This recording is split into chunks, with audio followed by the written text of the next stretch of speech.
You're sure good boy. Yes, you are. Good boy. Good lad. Hi folks, and welcome back to the channel. So today I thought I would just explain a little bit about how I keep my dogs at home. Lots of people ask me questions about their dogs, particularly when they're out and about, and it's interesting how many of those issues actually start at home. They're about their relationship with their dog and about the lifestyle that the dog's leading at home. So I thought I'd share a few little hints and tips with you today about how I keep my dogs at home. So, welcome to my home. Come on in.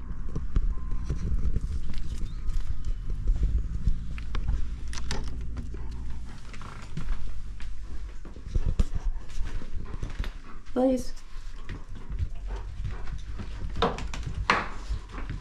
Settle down.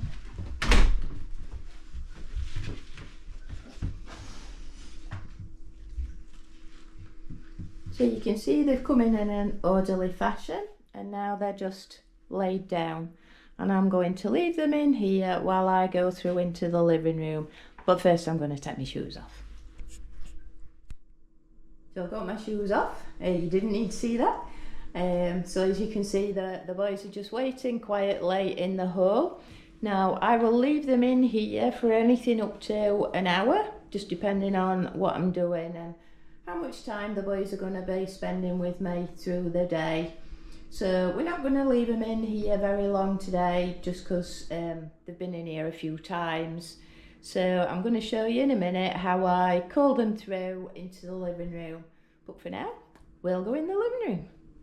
So welcome to my living room. The dogs are in the hall, just through the kitchen there. So I'm going to call them through, and you can see that it's at my command when I want, not when they want. And then they'll be in the living room here with me for a little while. So I'll call them through. All done. Here we go. 1, 2, 3. 3 happy boys. Good boys. Good boys. So one of the things that people often think that they need to do with their dogs to keep them happy and content is to have toys around the house all of the time. And that's not really the case. So your dog needs to have a fulfilled, happy, content life. And the reason for that is if your dog has the toys all the time, it won't be anything special to your dog. And what you want is for your dog to look forward and to enjoy having different things through its day. So the act of getting those toys out is like Christmas to us.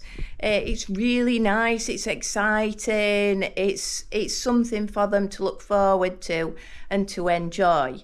So don't have your toys around the house all the time, but have a structured day where you get toys out at specific points through the day. So we're going to go over to the cupboard in the kitchen where I keep my toys, or rather the dog's toys, not my toys. And we're going to get some toys out for the boys and have a little play session.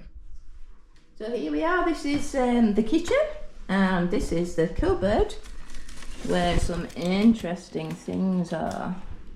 So we're just going to get them out. There we go, that's my basket with the toys on.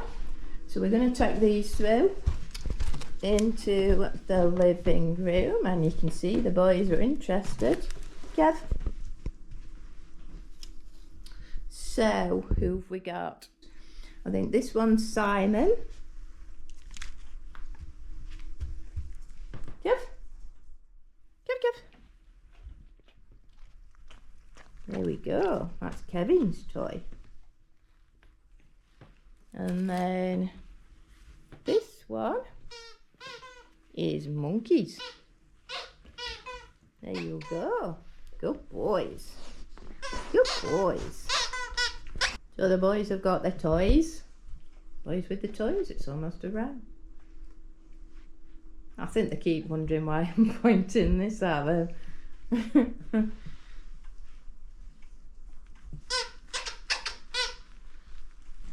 And sometimes they just enjoy squeaking their squeaker, which is perhaps like what your dog likes to do.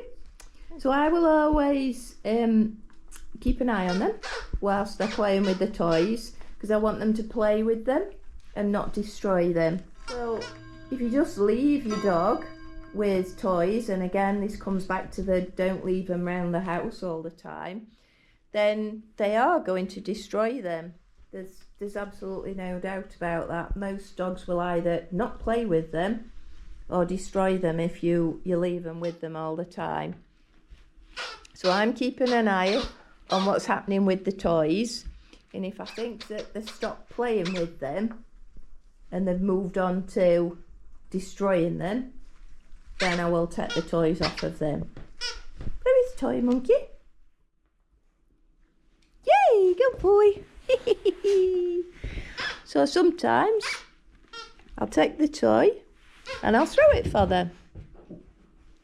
And that's just because Michael here has just got a little bit bored already with his toy. So I've just re-energised the play session by throwing the toy. Good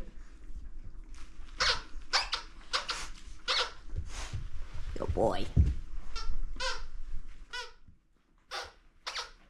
So they're having fun. So the boys are really enjoying themselves, but before they start getting bored with playing with these toys and start destroying them, I'm going to take them off them. So what I do is I literally go up to the dog, put a hand on the toy, and I expect the dog to let go, which you saw Michael do there. So you take the toy away without any fuss. It's not a tug of war. And then that's gone back into the basket. So we take the next one. So I literally put my hand on, and you saw that Simon just let go.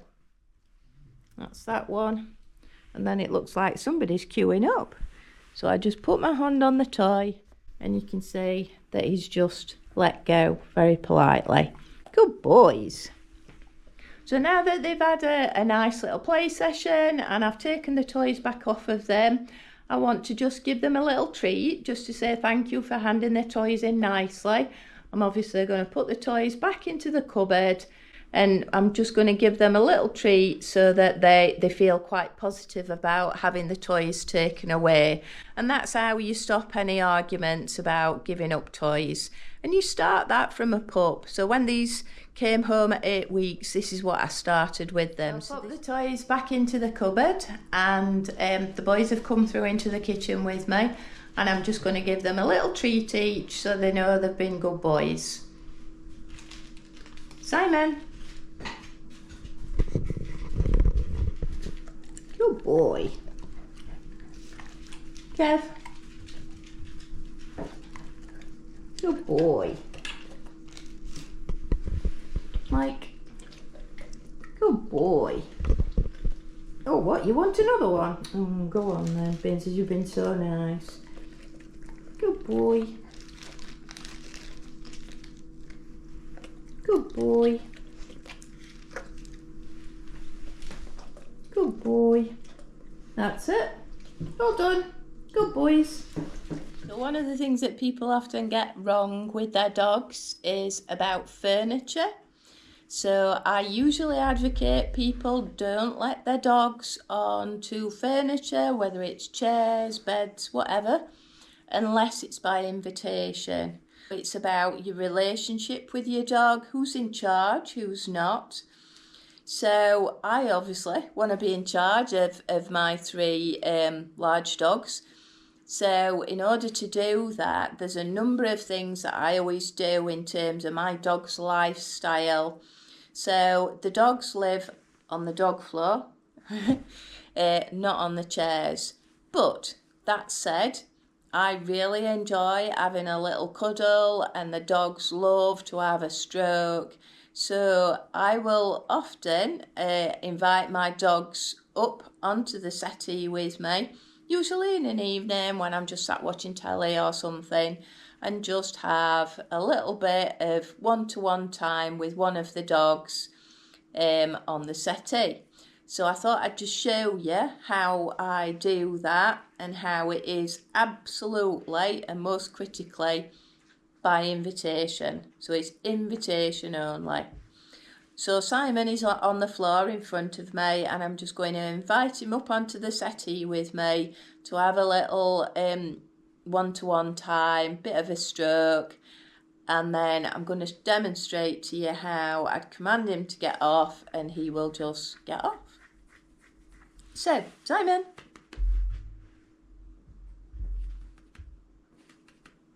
Simon.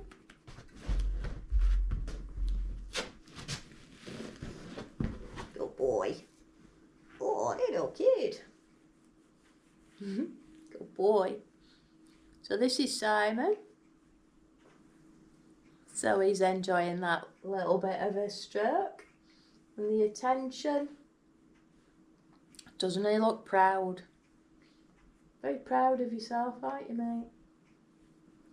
So I'd normally have him up here a lot longer than this, and he'd probably flop down and have his little head on my lap. But I'm not normally here at this time of the day, it has to be said. It's usually sort of evening time, and it's mid-afternoon at the minute for the purposes of just making this little video. So I'm going to show you how I would command him to get off, and how we will just do that. Simon, off. Good boy. Clever man. You're so clever boy. But you can see how easy that was for me, because they've been taught that they don't get on furniture from when they came home. He's posing for the camera now. So we're just going to go out of the door, and I always ensure that my dogs go out in an orderly fashion. It's not just complete mayhem when I open the door. They absolutely would just pile out like a complete set of loonies if I let them, but I've always trained them to go out in a sensible manner.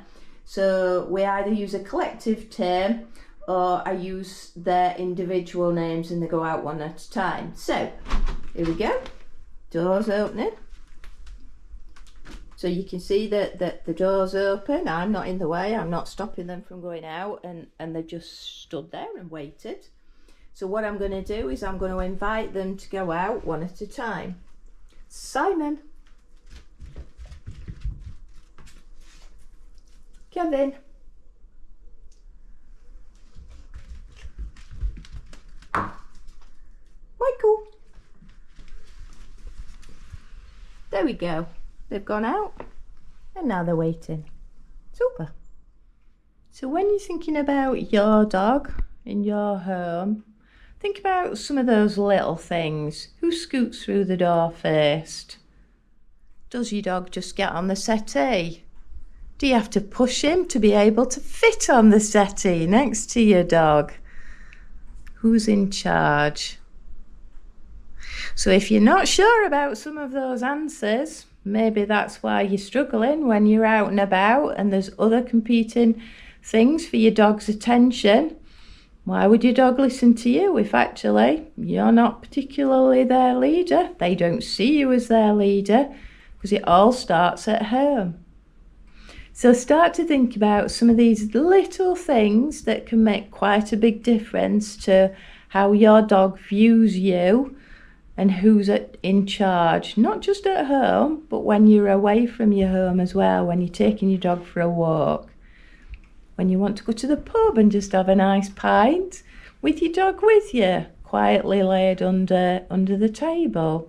So all of these things start at home with a happy, content dog, one that feels safe in their environment, safe that you are their leader, that you're always going to keep them safe because you're in charge and all good things come from you. So lots of stuff I hope there for you to think about in terms of how you keep your dog at home. Some of that might resonate with you, some maybe not so. But if you're interested, put some comments below. Happy to hear people's thoughts. Obviously, if you like these videos, like the stuff that I'm presenting to you, give it a like, click subscribe so that you can be alerted when I put more content onto the channel. So for now, I'll say ta-ra, and I'll see you again soon. Bye.